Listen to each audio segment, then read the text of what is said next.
tutto il litorale veneto presenta una moria di circa il 100%.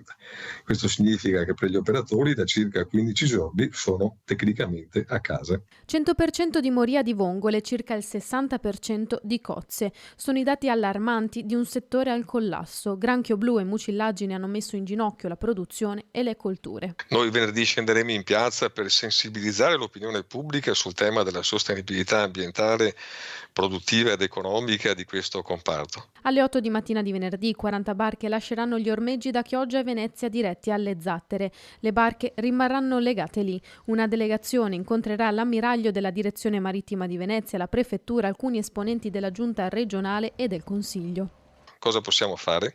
Gli enti competenti possono sostenerci in questi piani di ricomposizione ambientale e produttiva dove tenteremo di riseminare la vongola, di fare gli spostamenti e di fare una gestione ottimale di questa risorsa se riuscirà a ricrearsi, se riusciranno a ricrearsi le condizioni ottimali per poterla raccogliere. Un problema che diventa emergenza dal punto di vista economico e umano. L'attenzione, secondo Legacoop Veneto, va posta anche sulle risorse che le istituzioni devono investire per far fronte ai cambiamenti climatici. L'innalzamento delle temperature ha portato la colonna d'acqua ad arrivare alla base dove ci sono le vongole a una temperatura molto calda e quindi il sedimento, la mucillagine crea un fenomeno di anossia facendo di fatto morire le vongole.